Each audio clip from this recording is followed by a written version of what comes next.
Buenos días a todos. Buenos días. Buenos días, profe. Ok, vamos a continuar con arterias. Vamos a ver la maxilar interna y es la última que nos falta de ver de las ramas de la carótida externa. Ok, ya en la clase pasada les había dado una pequeña introducción de esta arteria. Ya les había dicho cómo aprenderse las ramas. Ahorita pues vamos a empezar a ver a detalle cada una de estas. Ok, la arteria maxilar interna, al igual que la temporal superficial, van a nacer a nivel del cuello del cóndilo. Esta es una referencia anatómica de mucha relevancia. A principios del semestre, una compañera suya me preguntaba si era conveniente hacer cirugía de articulación. Pues no, no es muy conveniente, a menos que no haya otra alternativa. Y casi siempre le está reservada para problemas ya estructurales, o sea, ya cuando el cóndilo se está deformando o cuando el menisco se ha perforado. Ahí pues sí, obviamente se tiene que operar y se tiene que reconstruir. Pero por cuestión de disfunción de la articulación, pues no es muy conveniente. Es mejor acudir a otras alternativas antes de pensar en la cirugía. Sí hay cirugías que son específicas para problemas de disfunción, pero es, como les digo, la última alternativa y una de las razones es esta. Por su íntima relación del cóndilo con estructuras vitales como la arteria maxilar interna, entre otras. ¿Sí? Esta no es la única. También está el nervio auriculotemporal, que de hecho pasa igual a este nivel, y también las ramas del nervio facial, que nacen de aquí y se distribuyen de esta forma. A lo mejor el cirujano es muy hábil, evita lesionar, bueno, evitar las estructuras vasculares es más fácil, pero las neurales, es así, es más complicado. Probablemente el aurículo temporal se pueda salvar, pero las que casi siempre, y de eso el cirujano casi siempre les dice, es probable que después de la cirugía quedes con parálisis facial permanente. ¿Sí? Es así, es muy difícil conservar la integridad de los ramos terminales del facial. ¿Sí? Terminación, bueno, la arteria maxilar interna va a terminar en el fondo de la fosa pterigopalatina. ¿Sí? Recorrido, rodea el cuello del cóndilo, cruza el borde inferior del músculo pterigoideo externo o lo perfora, o más bien no lo perfora, más bien pasa por entre sus dos fascículos, ya saben, fascículo esfenoidal, fascículo pterigoideo. Puede rodearlo o puede pasar entre esos dos fascículos. Corre entre este músculo y el temporal, ya está en la fosa cigomática, y gana la parte más elevada de la fosa pterigopalatina, donde termina. ¿Sí? Se introduce al agujero esfenopalatino, llega a la nariz y ahí se distribuyen sus ramas terminales. En nasales posteriores internas y laterales, ¿sí? Y ahí se anastomosan con ramos que vienen de la arteria oftálmica del etmoidal anterior. Ramas colaterales, yo se las di que son 14, aunque en algunos libros sobre todo de literatura anglosajona, le incluyen otro. Con 14 está bien. ¿Sí? Y las vamos a dividir en 4 grupos, precisamente como yo se las di. Ramas ascendentes, ¿sí? Es decir, van hacia arriba. Y la primera de ellas es la arteria timpánica, y esto ya ustedes ya lo vieron en osteología. ¿Cuál es el contenido de la cisura de Gleiser? La arteria timpánica y el nervio cuerdas del tímpano. ¿Sí? Atraviesa la cisura de Gleiser y termina en la cara interna del tímpano. Okay. Arteria meningia media, esto también ya lo saben, ¿por dónde va a pasar? Por el agujero espinoso. ¿Sí? Ya dentro del cráneo se divide en ramas anterior y posterior y forman parte de la hoja de higuera. Arteria meningia menor entra al cráneo por el agujero oval, esto también ya lo sabían. ¿Sí? Y 4 y 5, la arteria temporal profunda media y temporal profunda anterior. ¿Sí? Esto es descripción de Testí. Y estas dos van a ir al músculo, juntas van a ir al músculo temporal. Las descendentes, es decir, las que van a ir hacia abajo. La arteria dentaria inferior, obviamente esta es de relevancia para nosotros porque ustedes pueden llegar a darle a esta arteria cuando hacen la técnica del dentario inferior para anestesiar el nervio dentario inferior. Ahí en anestesiología les van a enseñar que al momento de punzar, las jeringas de dentista, las carpool, las reusables, tienen unos anillos para poder facilitar la aspiración. La aspiración, esa prueba de aspiración, es precisamente para comprobar que no están dentro de la arteria. ¿Sí? Si aspiran y sale sangre, pues están dentro de la arteria y pues tienen que retirarse un poquito, aspirar otro poquito más. Y cuando vean que ya no sale sangre, entonces ya es un lugar seguro para que puedan depositar el anestésico. ¿Sí? Eso lo van a ver en anestesiología. ¿Sí? Penetra el conducto dentario, ya saben dónde están, cara interna de la rama ascendente. ¿De dónde sale? Por el agujero mentoniano? ¿Sí? Ya dentro de la rama recorre más o menos aquí y por aquí se sale. ¿Sí? O más bien se divide. Da ramos al músculo pterigoideo interno, bueno, accesoriamente porque hay una arteria pterigoidea, ¿sí? Y al miloioideo. En el conducto da ramas para hueso y para cada una de las piezas dentarias. A nivel del agujero mentoniano da un ramo incisivo que corre por dentro del hueso y se distribuye en los incisivos inferiores. Y otro ramo mentoniano que va a salir por el agujero mentoniano a nivel de los premolares, ¿sí? Y se va a distribuir en la región mentoniana. ¿Ok? Ay, otra vez me está saliendo esto. Voy a tener que comprar un extensor. Muy bien. Cada uno de los ramitos que va a los órganos dentarios son de calibre muy pequeño, pero ya lo van a ver cuando entren a clase de endodoncia, ¿sí? Que en ocasiones es difícil parar el sangrado, incluso a mí todavía me ocurre en mi consulta privada. Estoy haciendo una endodoncia y uno de los signos que deben observar, bueno, si el nervio está vital, que ya han debridado completamente la pulpa del diente, es que deja de sangrar. Pero en ocasiones no deja.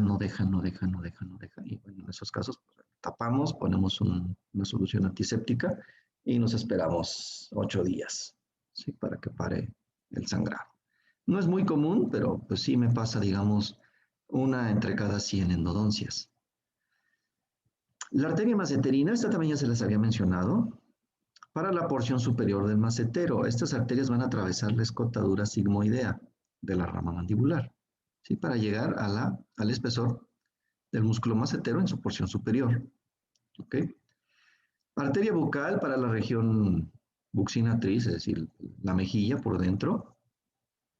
La arteria pterigoidea para el músculo pterigoideo externo y accesoriamente para el pterigoideo interno. Esto también ya se los había mencionado. ¿Sí? También hay una arteria pterigoidea, pero que viene de la facial y esa va a irrigar la parte inferior del pterigoideo interno. La arteria palatina superior o descendente atraviesa el conducto palatino posterior. Ya sabe dónde estamos, ¿verdad? Estamos dentro de la fosa pterigo-palatina. En su vértice, hacia abajo, atraviesa el agujero palatino mayor y vasculariza el velo del paladar y paladar duro. La arteria palatina inferior o ascendente, que viene de la facial, va a irrigar la amígdala. ¿Ok? Ramas colaterales anteriores son únicamente dos. La arteria alveolar, que envía ramos que se introducen en los conductos dentarios posteriores del maxilar y se distribuyen por los dientes maxilares. ¿Ok? La arteria infraorbitaria recorre el surco y conducto infraorbitario, da un ramo orbitario para la parte externa de la órbita y un ramo dentario anterior. Es el que va a irrigar los dientes anteriores. Ok, bueno, esto yo creo que queda claro. Y va a terminar, pues, va a emerger por el agujero infraorbitario y va a terminar aquí en esta zona. ¿Sí? Y las posteriores son dos, la arteria vidiana o del conducto pterigoideo, recorre de anterior a posterior el conducto pterigoideo y se distribuye por la mucosa de la bóveda de la faringe. Y la arteria pterigopalatina, o más bien, apréndansela como faringea o palato vaginal. ¿Sí? Esta fue de mis primeras presentaciones que hice y todavía conservo los nombres viejitos. Es más, vamos a cambiarlo de una vez. Si no. A ver, aquí está. Mejor apréndansela como faringea.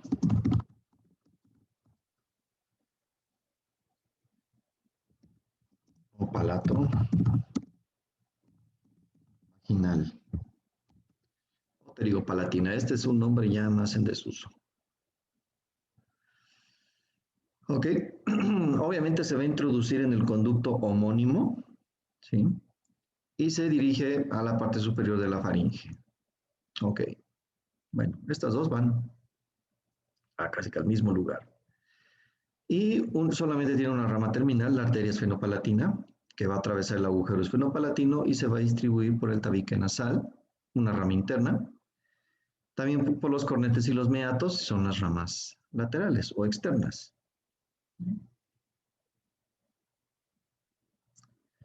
Muy bien, y aquí tenemos un diagrama que ejemplifica la arteria maxilar interna. La divide en tres porciones. Esto lo vamos a ver más a detalle cuando veamos la región cigomática. También esta es otra forma de estudiarla por tres porciones. La porción cigomática, cuando está en la fosa cigomática. La porción pterigoidea, que es cuando rodea el músculo o atraviesa el músculo pterigoideo externo. Y la porción pterigopalatina ya cuando está dentro de la fosa pterigopalatina. Y aquí nos está mencionando cuáles ramas se desprenden en cada una de estas porciones. Pero como son muchísimas ramas, yo por eso se las di mejor como ascendentes, descendentes, anteriores y posteriores. A mí me parece más fácil que se la aprendan así, ¿sí? Que a que se la aprendan por porciones. Esto sí puede confundir un poquito más. ¿Sí? Vean, esto lo sacaron de, bueno, esto yo lo saqué de internet, pero esta imagen es de literatura anglosajona porque añaden esta, la aurícula profunda. ¿Sí? En literatura francesa, ni en Latarjet, ni en Rumbier, ni en Testi, la veo mencionada. Aquí realmente no. No sé por qué solamente los anglosajones mencionan esta. ¿Sí? Probablemente sea una arteria accesoria, porque como aquí lo marcan, no es de mucho calibre. Pero, pues no nos interesa para nosotros. ¿Sí? Entonces, como lo estudian los franceses, está bien. ¿Sale? Aquí vemos una imagen de la arteria maxilar interna y todas sus numerosas ramas. Esta es la temporal superficial, está seccionada. Aquí, aquí se ven dos ramas, aquí la imagen no se ve muy bien, pero pareciera que es una sola, pero es la auricular posterior y la timpánica. ¿Sí? Esta es la arteria meningia media, esta es la maceterina, aunque la maceterina es descendente, si se fijan, nace de la porción superior, pero inmediatamente hace un codito y baja. ¿Sí? Aquí no se ve muy bien en la imagen, está un poquito borroso, pero ahí se ven como un ganchito. ¿Sí? Esa es una referencia que pueden utilizar para ubicarlo en cualquier imagen o modelo. Siempre la representan así. Sube y después hace este codito y baja. ¿Por qué hace codito? Porque este codito rodea lo que es la escotadura sigmoidea. Estas que están aquí, vean, van hacia el temporal, pues obviamente son la temporal profunda. Como es néter, esta es la temporal profunda posterior y anterior. La media, según la literatura anglosajona, viene de la temporal superficial. ¿Sí? Esta es la pterigoidea. ¿Sí? Descendentes, esta es la dentaria inferior. Vean, aquí se introduce por el conducto dentario inferior y se va a distribuir aquí a todos los dientes. Tiene otra rama que es la miloioidea. ¿Sí? Aquí se ve. Esto está por fuera. ¿Sí? Y va a irrigar el músculo miloioideo. Y aquí están sus dos ramos terminales, digamos, de la dentaria inferior, el ramo incisivo y el ramo mentoniano. Esta es la bucal, aunque está seccionada, casi siempre está seccionada. Bueno, desciende y se distribuye aquí.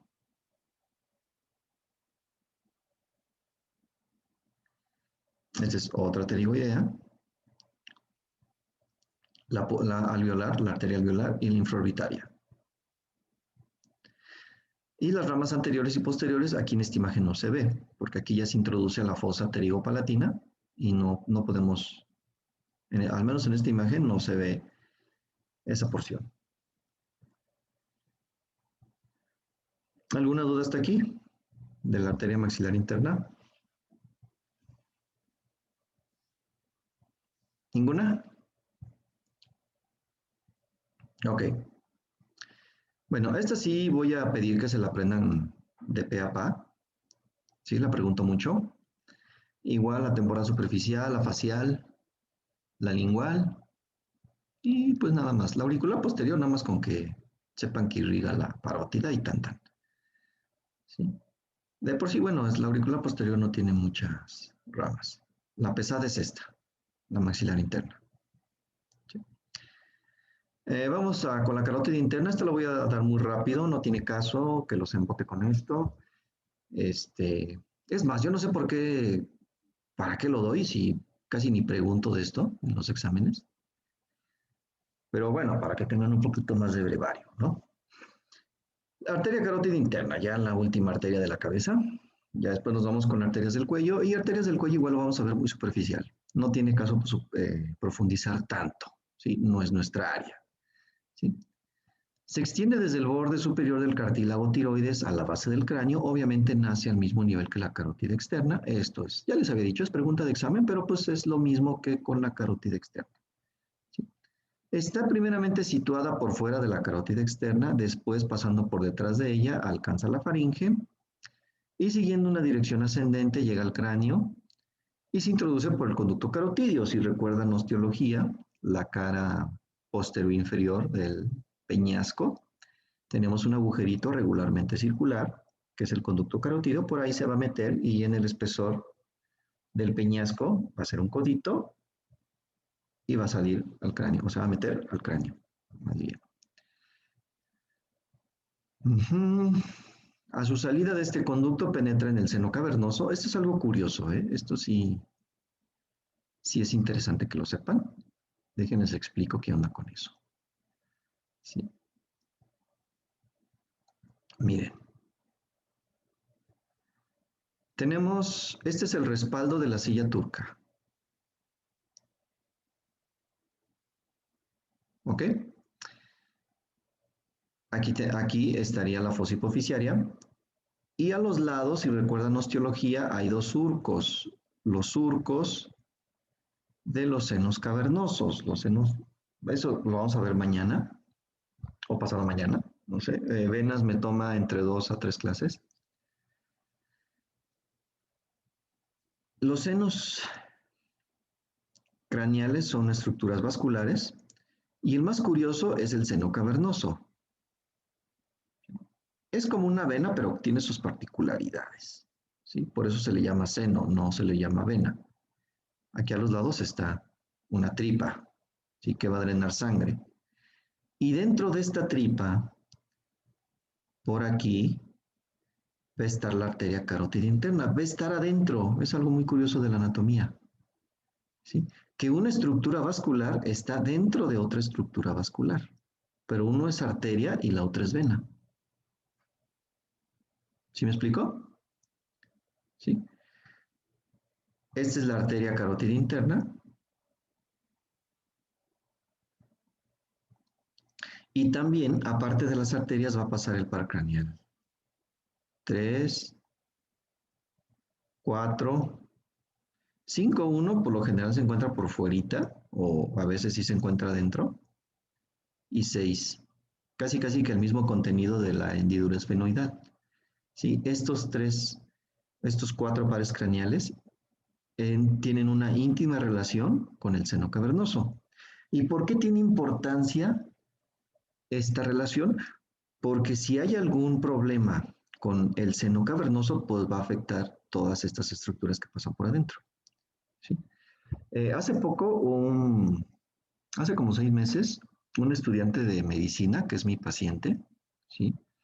De repente me habla y me dice, oiga, doctor, mm, no voy a ir a consulta, estoy en el hospital, estoy internado y le quería pedir de favor si puede venir al hospital a quitarme los brackets, porque me tienen que hacer una tomografía y una resonancia magnética, ¿sí? Y todo lo que son cuerpos metálicos interfiere con la resonancia magnética. Entonces ya voy yo con mis pinzas quita brackets y ahí en su cuarto, pues pum, pum, pum, pum, le empecé a quitar todos los brackets. Le dije, pues no te preocupes, ya cuando te recuperes, pues te los vuelvo a pegar. ¿Sí? Y pues yo le dije, no, pues ¿qué es lo que tienes, no? Y decía que nada más le dolía mucho la cabeza, no se le quitaba con nada. Y yo, ok, bueno, que todo salga bien, ¿no? Y ya como a los 15 días me habló, regresó, continuó su tratamiento. Y sí me platicó, oiga, doctor, ¿sabe qué fue lo que me diagnosticaron? Me diagnosticaron meningitis. Dije, ah, caray, pero meningitis es como que, pues no te da tan fácil así, como que de un día para otro que de repente te dé. Digo, no, pues no es común.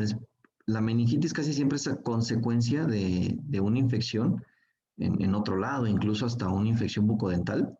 ¿Sí? Por ejemplo, de un canino, del canino se puede ir al agujero infraorbitario, de ahí al agujero infraorbitario te provoca un absceso periauricular y tener un absceso en la cavidad orbitaria, pues se comunica directamente a través del hendidura esfenoidal o el agujero óptico con el endocráneo. Y solo así te podría dar una meningitis.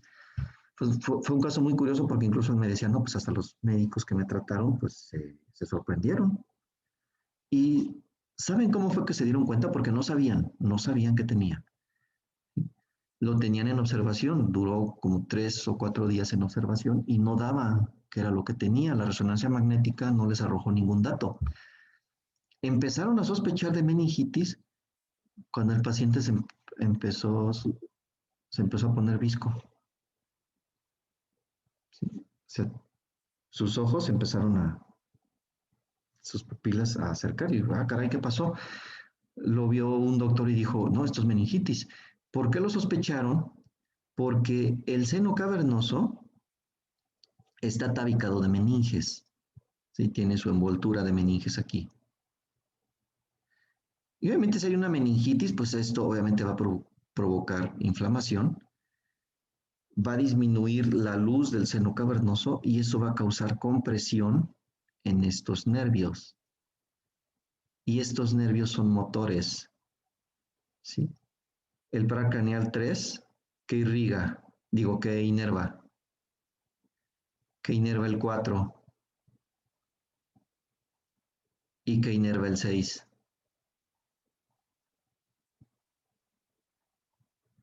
¿Sí saben qué inerva? ¿Alguien sabe? ¿Qué inerva cada uno? Musculatura de los ojos. Así es, los músculos extrínsecos del ojo. El 3 es el que va a inervar la mayoría. Cada uno de estos, el 4 y el 6, va a inervar solamente uno. ¿Sí? Entonces, si se comprimen estos nervios, ¿qué es lo que va a pasar? Los ojos se van a poner todos chuecos. ¿Sí? Solamente observando ese dato se dieron cuenta de que tenía meningitis. Y órale, ahí se van sus millonésimas de penicilina. ¿Vale? Y sí, ya le aplicaron su antibiótico y en 2, 3 días respondió bien y ya, lo dieron de alta. Pero sí fue un caso muy curioso porque, ah, caray, pues ¿de dónde te dio meningitis? Sí, me dicen, no, incluso hasta los médicos que me trataron, pues hasta ellos se sorprendieron. Sí. Entonces, esto es algo muy curioso y por eso tiene relevancia el seno cavernoso, por la íntima relación con estas 5 estructuras. Doctor, ¿Sí? y le dolía la cabeza por lo mismo que está... ¿Qué dijo? ¿Cuál ramo dijo que estaba cerca? ¿De qué? Del trigémino. El oftálmico. El Ah, oftálmico. también pudo haber sido por eso que le dolía la cabeza. Sí. Sí, de hecho, usted cuando toma nieve, ¿sí le ha pasado? Cuando toma nieve muy rápido le duele la cabeza. Ujú. Eso es por el trigémino. Porque cada una de las ramas del trigémino tienen nervios meningios. Y cuando apenas estaba empezando la meningitis, pues por eso le dolía la cabeza. Pero como no daba más datos, pues los doctores pues decían, no, pues ¿qué trae, no? O sea, una migraña o qué, por eso le hicieron una resonancia para ver si tenía alguna lesión, un tumor, algo ahí. No vieron nada y, caray, pues vamos a dejarlo en observación. Y hasta que sus ojos empezaron a mover de forma típica, dijeron, no, entonces es meningitis. Y sí, le sacaron líquido cefalorraquídeo, lo mandaron al laboratorio, encontraron presencia de bacterias y sí, confirmaron que era meningitis. ¿Ok? Muy bien. A su salida de este conducto penetra en el seno cavernoso, ya les expliqué cómo es que entra en esa estructura vascular, lo atraviesa y se divide en dos ramas terminales a nivel de la apófisis clinoides anterior. Ok. Relaciones. Y esto hasta a mí me da flojera. En el cuello al principio superficial, luego se coloca debajo de los músculos estiloideos y penetra en el espacio maxilofaringio. Este espacio lo vamos a ver más adelante. Maxilofaringio. Chinga, ¿qué es eso? Bueno, el espacio maxilofaringio, déjense los explico rápido, también para que no se les haga muy pesado cuando nos toque verlo. El espacio maxilofaringio es esto.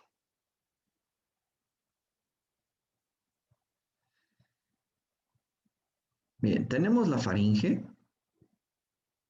¿sí? Y por aquí estaría la rama mandibular. Y por aquí estaría el músculo pterigoideo interno. Y forma un triangulito. Este triangulito es el espacio maxilofaringio. ¿Sí? Hay un modelo en el laboratorio donde se ve muy bonito este espacio. ¿Sí? Bueno, así de sencillo es el espacio maxilofaringio. Está en relación por delante con la glándula parótida, por detrás con la columna vertebral. Vean la parótida. Cuando veamos región parotidia, también vamos a ver por qué es tan complicado operar la parótida. Por dentro con la faringe, por fuera con la vena yugular interna y con el vago o neumogástrico. Dentro del conducto carotidio forma una doble curva en S itálica. En el canal cavernoso, cuyos contornos sigue, atraviesa el seno cavernoso por dentro de los nervios motor ocular común. Esto también ya se los dije ahorita. El par craneal 3, 6, 4 y 5,1. A nivel de la apófisis clinoides anterior se coloca por fuera del nervio óptico y ahí acaba y desprende sus dos ramos terminales. Estos ramos son de carótida interna. No voy a pedir que se la aprendan. La única que vamos a ver un poquito más a detalle es esta, la oftálmica, nada más. Tampoco no voy a profundizar mucho. Ajá. La arteria carótida interna está destinada al cerebro y al contenido de la órbita, eso es su territorio. Inferiormente al cráneo no presenta ninguna rama colateral. Esto también ya se los había mencionado, de cuando nace, ¿sí? Se dirige derechito al cráneo y durante ese trayecto no desprende ninguna rama.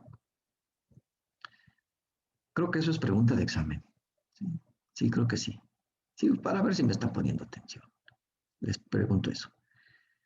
En el conducto carotidio desprende la arteria carotidotimpánica, irriga el tímpano, ramo para el ganglio de Gasser, ramo pituitario, ramo para la dura madre, pero lo importante, la grandota y, digamos, más compleja es esta, la arteria oftálmica, la que va al ojo.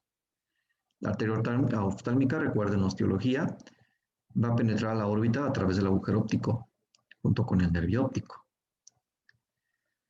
Ramas terminales son 4, la arteria cerebral anterior, la media, la comunicante posterior y la coroidea anterior. Estas ramas, junto con ramas que vienen de la vertebral, van a formar el polígono de Willis. Creo que eso lo vieron en anatomía general, ¿no? El polígono de Willis. ¿Sí?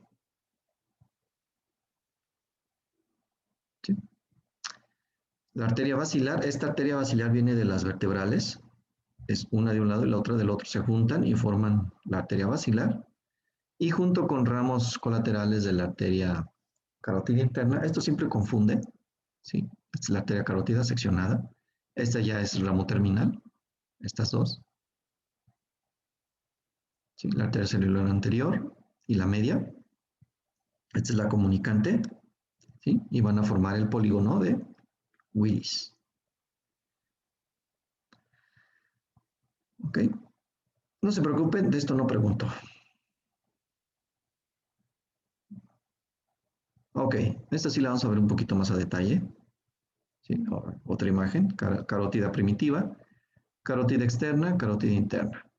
¿Sí? Va derechito, se mete al conducto carotídeo, aquí sale, se mete aquí estaría en relación con el seno cavernoso y aquí ya empieza a desprender sus ramas terminales. La arteria oftálmica, pues como su nombre lo dice, destinada al globo ocular, se desprende de la carótida interna a nivel de la apófisis clinoides anterior y penetra en la órbita por el agujero óptico. Ok, eso ya lo saben. Al entrar en la órbita está por fuera del nervio óptico, luego lo cruza oblicuamente pasando por encima de él hasta hacerse interna, aplicada contra la pared interna de la órbita, gana el ángulo interno del ojo en donde se dividen dos ramas. Ok, ¿qué chingados quiere decir esto? Okay. Tenemos el nervio óptico, ¿sí? Y la arteria oftálmica hace esto. ¿Me explico? Así, ¿sí? Eso es lo que básicamente quiere decir aquí.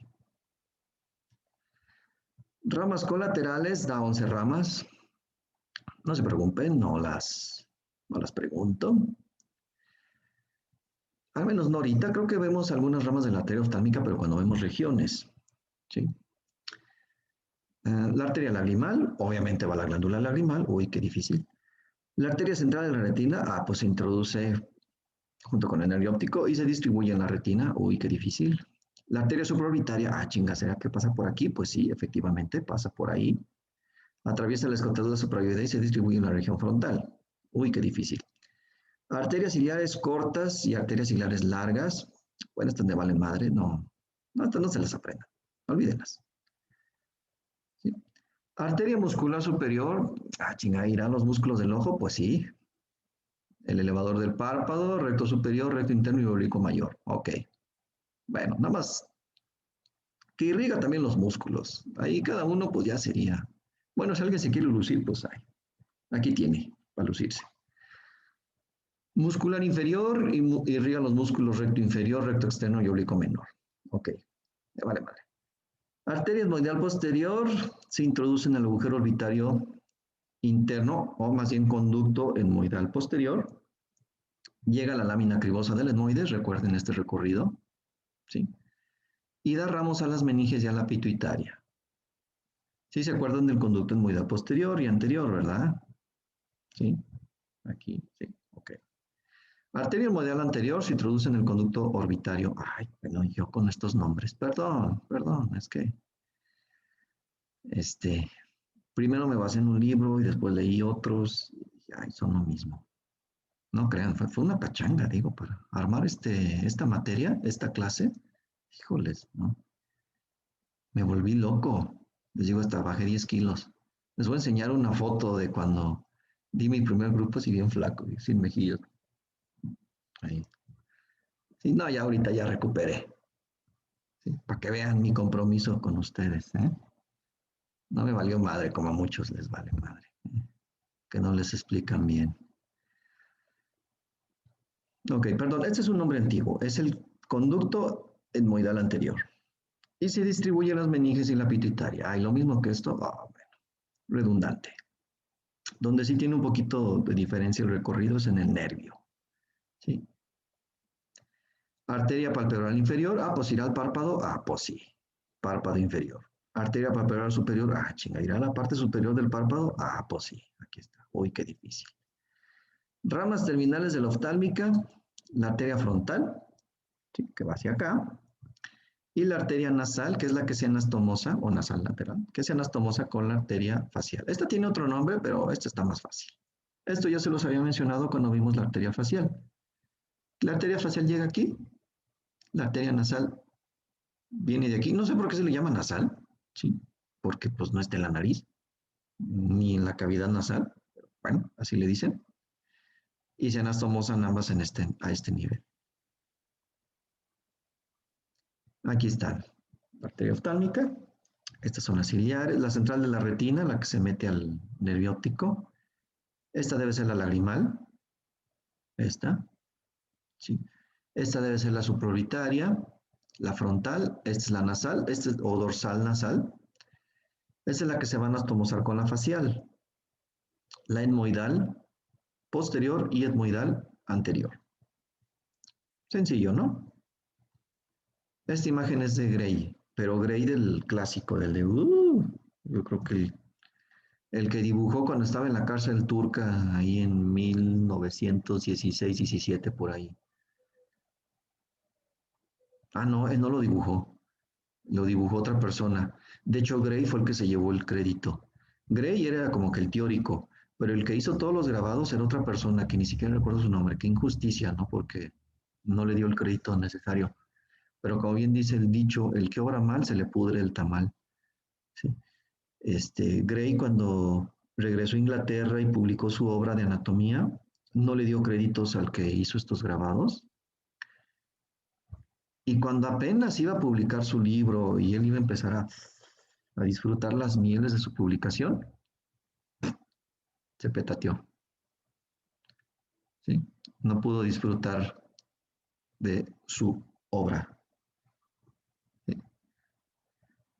Por eso el que obra mal, se le pudre el tamal. ¿Sí? No pudo disfrutar del tamal. Ok. Ramas terminales de la carótida interna son 4. Ay, bueno, las voy a mencionar, pero ni las pregunto, ¿eh? Arteria cerebral anterior se dirige hacia adelante. Ah, chica, ¿puedo llamar así? Pues yo creo que sí. Adentro y se anastomosa con la del lado opuesto por la arteria comunicante anterior. Ok. La arteria cerebral media se dirige hacia afuera y se introduce en la cisura de Silvio. Esto yo creo que ustedes lo saben más que yo, porque ustedes ya llevaron neuroanatomía. ¿Sí? Arteria comunicante posterior se dirige hacia atrás y va a desembocar en la cerebral posterior, que son ramas, o más bien que es un solo tronco formado por las dos vertebrales. Estas 3 arterias forman con la cerebral posterior el polígono de Willis. Ok. Arteria coroidea anterior irriga el ventrículo lateral. No sé qué chingados es esto. Pues ahí ustedes yo creo que saben más que yo. Y aquí está. Carótida interna, cerebral media, arteria cerebral anterior, es la comunicante anterior, ¿sí? La comunicante posterior, cerebrales posteriores, tronco basilar o arteria basilar, y estas son las vertebrales. Lo menciono así rápido, no tiene caso profundizar en esto. No es nuestro ramo. Esto pues obviamente lo tiene que dominar un neurocirujano. Otra imagen, ¿sí? Más esquematizada. Aquí vienen todas las ramas. Ok, y por último, vamos a ver la arteria subclavia. No voy a profundizar mucho en esta. Ya para terminar hoy con arterias y mañana empezar con venas. La subclavia nace a la derecha del tronco arterial brachiocefálico, a la izquierda del callado aórtico, algo que vimos al principio de este tema de angiología, que sí varía dependiendo del lado.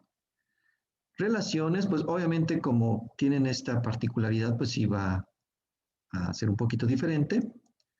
Siendo la derecha más corta que la izquierda, tampoco son iguales en los dos lados las relaciones. En este concepto podremos considerar la arteria dividida en 3 porciones. Por dentro de los escalenos, esto es algo que sí les hice mucho énfasis cuando vimos músculos del cuello, que pueden utilizar la arteria subclavia o viceversa para identificar los músculos escalenos, ¿sí? No hay otra tripa que va a pasar por entre los músculos escalenos. Entonces, si ven una tripa que está pasando por entre dos músculos, pues no hay de otra, es la subclavia, ¿sí? Y pueden utilizar esa referencia para diferenciar entre el escaleno anterior o el escaleno medio. Por delante con la articulación esternoclavicular, por detrás con el nervio recurrente y la séptima vértebra cervical. No se preocupen, lo puse aquí porque pues, me emocioné, pero realmente no se los pregunto. Por dentro con la carótida común, por fuera con la pleura. La arteria subclaviana izquierda tiene además las relaciones siguientes. Por delante con el tronco venoso brachiocefálico izquierdo, por detrás con la primera vértebra dorsal, por fuera las relaciones con el pulmón son más extensas. Por último, el nervio recurrente izquierdo. Estos nervios recurrentes son del vago, ¿sí? que rodea el callado de la aorta, está relativamente alejado de la arteria. Entre los escalenos, tanto a la derecha como a la izquierda, la arteria está en relación por delante con el músculo escaleno anterior, que la separa de la vena subclavia y del nervio frénico. El nervio frénico, este viene del plexo cervical. ¿Sí? No sé por qué, no sé si sea porque, no sé, lo vieron anatomía general, así se los dieron, o ustedes asumen de que este nervio viene del vago. No, este nervio viene del plexo cervical, el nervio frénico. Sí, pero en todos los semestres, siempre que pregunto de dónde viene el nervio frénico, la gran mayoría me dice que el vago. Yo digo, caray, pues de dónde lo sacaron, ¿no? Para que lo tengan presente. ¿Sí? Ya después, como en unas 2, 3 semanas, ya vamos a empezar a ver nervios. Por debajo está la primera costilla, por detrás con el plexo branquial. Ok. Por fuera de los escalenos, la subclavia ocupa la parte inferior del triángulo subclavio, descansa sobre el plexo branquial y está en relación por delante con la vena subclavia y con el músculo subclavio. Ramas colaterales, pues aquí las voy a mencionar, pero pues no voy a pedir que se lo aprendan. Viene en su práctica, pero de ahí pues las más, digamos, relevantes para nosotros serían estas dos, nada más. La arteria vertebral y la arteria tiroidea inferior, descendentes, esto ya estamos hablando en tórax y miembro superior, pues no tiene caso. Mamaria, intercostal, escapular, cervical profunda, terminal, la arteria axilar. Ok, no olviden esto. Esto es lo que a nosotros nos interesa. Aquí vemos las ramas. De hecho, esta misma imagen está en su práctica. ¿Sí? Aquí está la respuesta para que la puedan llenar. ¿Sí? Igualita, ¿eh? Nada más que la suya esté en blanco y negro. Para que no batallen. Arteria vertebral. Nace profundamente por delante de C7, sigue el trayecto ascendente y atraviesa a partir de la sexta vértebra cervical todos los agujeros de las apófisis transversas. Penetra en el cráneo por el agujero occipital o agujero magno, gana la cara anterior del bulbo, rodeándolo y se une a la arteria opuesta formando el tronco basilar. Ok. Este, colocado en la línea media, se dirige hacia adelante y al llegar al borde anterior de la protuberancia se divide en dos ramas terminales. Ramas colaterales, pues tampoco se las voy a preguntar. Estas tampoco se las voy a preguntar. Lo único que quiero que ubiquen es de que ambas arterias vertebrales siguen los agujeros vertebrales de las vértebras, entran al cráneo, se fusionan, forman el tronco basilar y va a formar, del tronco basilar van a desprenderse las cerebrales posteriores para formar el polígono de Willis. Eso es todo. ¿Sí? No les voy a preguntar más de esta. Esta tampoco se los va a preguntar. No tiene caso. Esto es lo único que tiene relevancia. El tronco basilar se bifurca y forma las arterias cerebrales posteriores, derecha e izquierda. Estas dos arterias forman una curva regular, reciben la arteria comunicante posterior y forman el polígono de Willis. Tan, tan. Aquí las vemos, miren qué bonitas. Las subclavias. Esta es la carótida primitiva, carótida interna, carótida externa seccionada. Vienen las vertebrales, bum, bum, bum, bum, bum, atraviesan todos los agujeros vertebrales, penetran el agujero magno, forman el tronco basilar, desprenden las arterias cerebrales posteriores y ya forman el polígono de Willis. Aquí se ve. Esta imagen me gustó mucho cuando la vi. Dije, mira qué bonito. Sí, para que se dé más o menos una idea cómo está dispuesto el polígono de Willis. Y por último está la tiroide inferior. Nace algo por fuera de la vertebral, se dirige hacia arriba, comprende en una primera curva de concavidad inferior el gran simpático. Ya vamos a ver lo que es el gran simpático. Es un nombre antiguo, me gusta llamarlo así. Ustedes lo debieron haber visto como tronco simpático paravertebral en neuroanatomía. ¿Estoy en lo correcto si lo vieron así? Tronco simpático paravertebral. Ya los vi como que, ay, ¿de qué chingo está hablando? ¿Sí? Bueno, lo vamos a volver a ver, no se preocupen. Aquí les voy a explicar por qué chingados tienen que ver neuroanatomía. ¿Sí? O sea, ¿por qué? Si yo voy a ver dientes, doctor. Aquí sí tiene importancia, ¿sí? Ahorita, pero aquí conmigo van a ver por qué. Y el paquete vasculonervioso del cuello. Ay, esto es un chiste de Máximo. Vas con culo nervioso. Ay. A la altura del tubérculo de la sexta vértebra cervical y luego describiendo una segunda curva. Ay, dale con las curvas. Llega al cuerpo tiroides. Eso es lo único que me interesa, que llega a la tiroides. Ramas colaterales, ramos para el esófago y tráquea. Ramo laringeo posterior para la parte posterior de la laringe. Chinga, por eso se llamará así. O sí. Y arteria cervical ascendente que llega al axis y da ramas a los músculos prevertebrales y a la médula. Ramas terminales al llegar al ángulo inferior del cuerpo tiroides, a las ramas inferior, posterior y profunda, muy parecidas a la tiroidea superior, muy parecidas. Recuerden que esta y la tiroidea superior se anastomosan, se unen. Aquí la tenemos. La tiroidea inferior, y esta es la tiroidea superior, y también hay una tiroidea media, pero es inconstante. A veces se presenta, a veces no. Aquí la tenemos. ¿Ok? Es lo único. Y listo. Terminamos. ¿Alguna duda, pregunta, inquietud que tengan? Aclaración, comentario. Están muy callados, que es al lunes.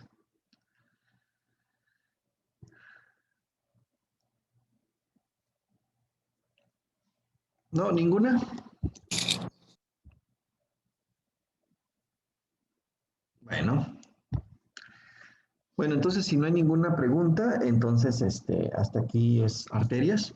¿Sí? La más pesadita, pues es la maxilar interna, pero así como se los di, creo que es más fácil aprendérsela.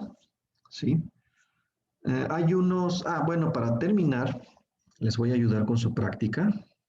Tienen una tarea que es hacer recorridos, no sé si, creo que ya hicieron recorridos en anatomía general, ¿estoy en lo correcto?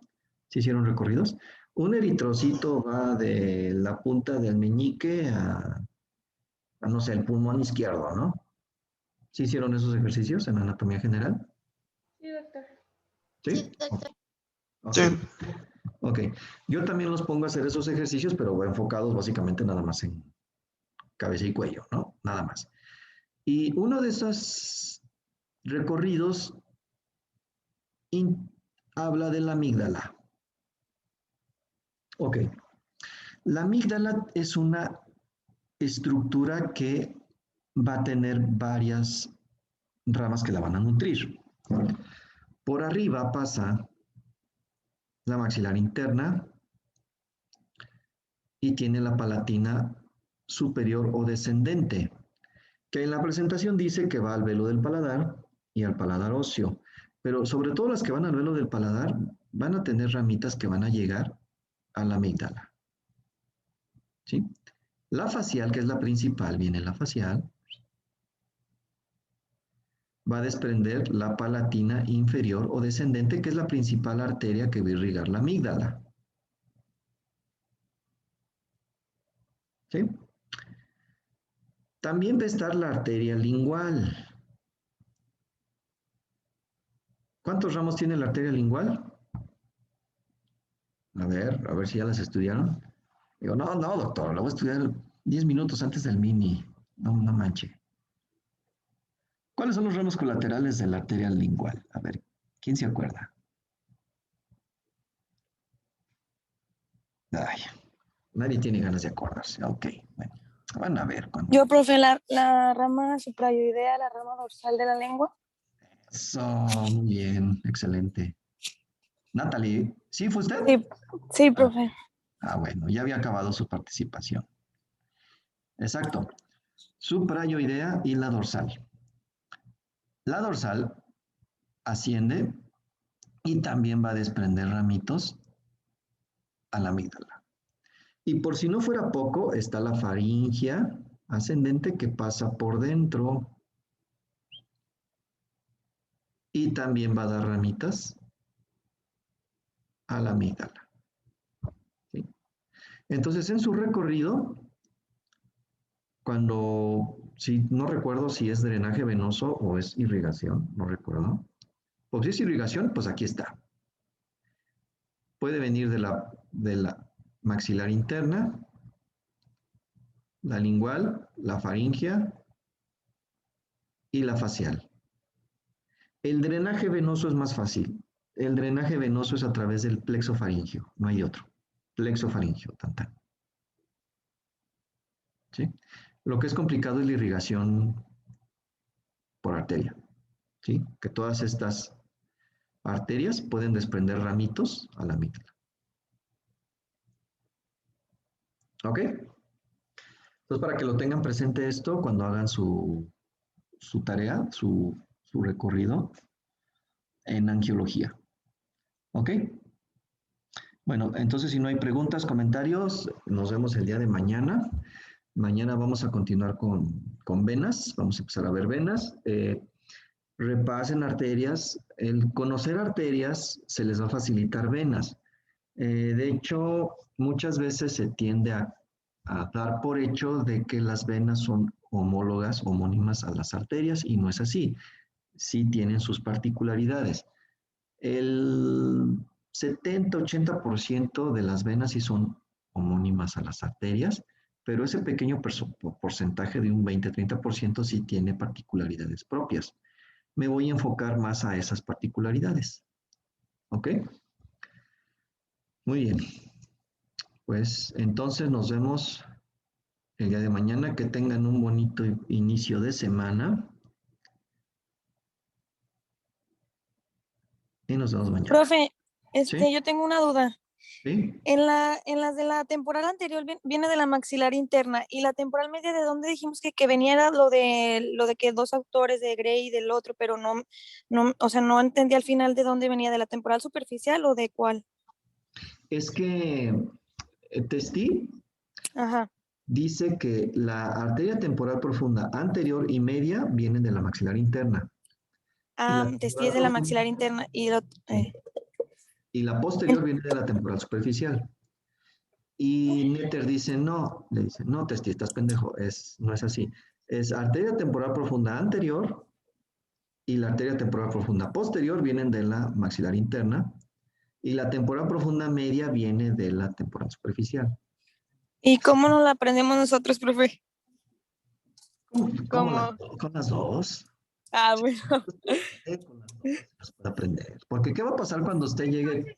Si usted que se ve que es muy lista y a lo mejor le toca a su servicio social en un hospital y se Ay, la quiere profe, agarrar ojalá de y sí. bajada, se la quiere agarrar de bajada un estudiante de medicina. Y los médicos, ellos sí tienen ellos traen la literatura anglosajona. Bueno. Y usted va a Entonces sí decir, me no, tengo que poner bien pilas. pues sí, así, a ver, cabrón, algo. ¿Qué autor quieres, güey? A ver, De Testi. cualquiera, el que se... Sí, a ver. Sí, respeten y háganse respetar. ¿Sí? No, que no me los hagan menos. Sí, ¿Sí? está muy bien, profe, gracias. Órale. Ya esa era mi pregunta, gracias. No, de nada. Sale. Entonces nos Hasta vemos mañana. mañana. Sí, adiós, gracias. Adiós.